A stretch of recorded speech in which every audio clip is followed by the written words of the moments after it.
a new form of political struggle has started. A political struggle within the constitutional framework, with a view to assert their rights and with a view to demand greater participation in the political institution. For the first time, you see some little faith in the political institutions in the Telangana, and it's good for the entire country, not only for Telangana, because instability in any political region can lead to instability in every region in this country. And therefore you see a slowly recovery of the civil society, recovery of the political institutions is slowly taking. To sustain this, strengthen this further, you require a separate state.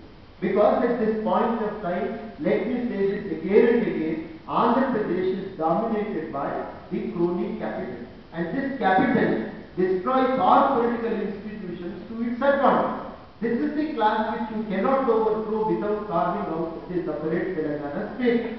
That's as simple as that. And once it is separated, these political institutions have to be rebuilt. It opens space, it creates an opportunity, and those opportunities also have to be utilized carefully. And that's where civil society initiatives have to be sustained. And I think one of the important contributions of the ongoing movement is to strengthen the civil society. Remember, the ongoing Telangana movement is not led by any political party.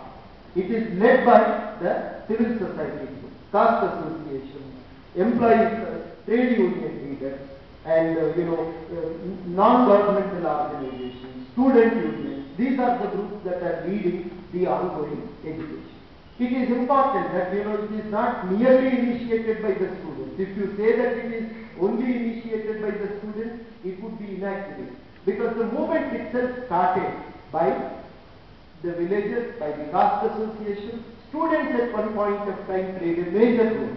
They have offered a new institution called Joint Action Committee.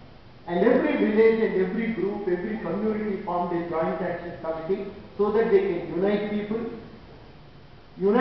outside the realm of political parties, and where the political parties are not allowed to participate.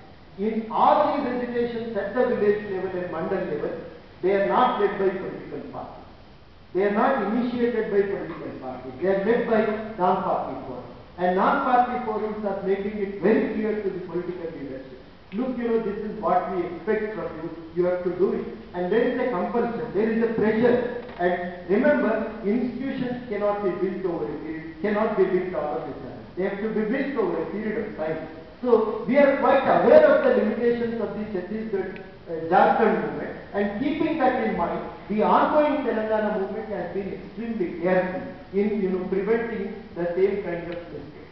And so that they don't repeat in the case of the Telangana region. That is the attempt. An attempt which you may say is being done with people's participation. That's the reason why we are confident that this will sustain. This will sustain because it is a people's movement. It is not led by politicians. It is not led by any political party. That is very important. And therefore it is leading to major shifts in the political culture too. People no longer, this very important anecdote in one village while this meeting of the village women was taking place, and there was a local lecturer, so a person working in a local college was explaining to them what the movement is all about and how they can use their rights in order to assert a place in the political system. Then there was this political party leaders and they were trying to disturb it, and all these women spoke unitedly, they chased him away and they said, for the first time we are taught what we are and how we can, what rights are available to us, how we can assert, how we can improve this political system, and this is something that we would like to cherish and we would like to protect. So that's the kind of an attitude that we are able to witness in the ongoing movement.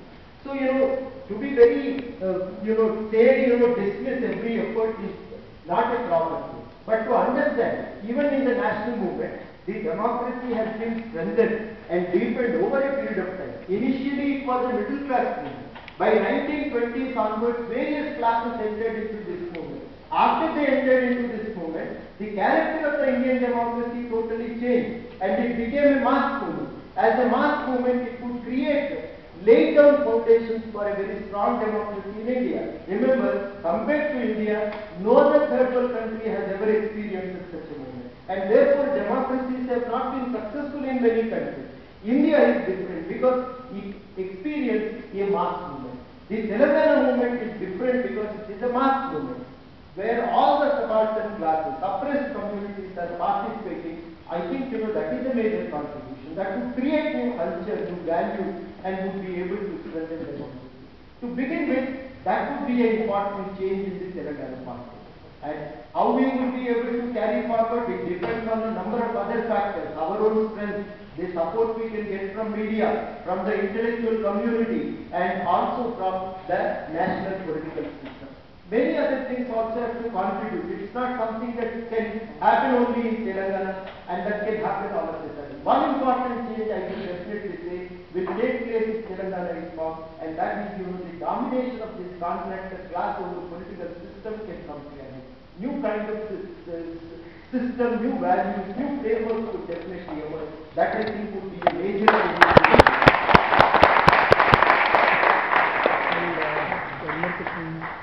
You want to talk about the role of women? After this mass movement started, women's organizations also have become quite active. And now there is an effort to form, link these women's organizations belonging to various villages into one common network at the state level. That effort is now underway. But my other question, the first question of interconnectedness between all three regions, what happens to that? What happens is, that it could also see a kind of a revolution in Andhra and Rayalaseema. Oppressed communities would be able to participate. Money would also be invested in Rayalaseema and Andhra. At this point of time, it is not taking place. The flows are concentrated into few areas in and around Hyderabad, in and around Vizag, and few pockets here and there. Now money would flow to every village and every town, and therefore, even those regions with business development, there would be some problems. How this once the state is divided, resource division will also take place. Adequate flows also have to be generated over revenues also have to be generated. But then at this point of time, I can say with certainty that the development of small towns, which enjoyed some importance in social political life at one point of time, it will definitely take place after this switch.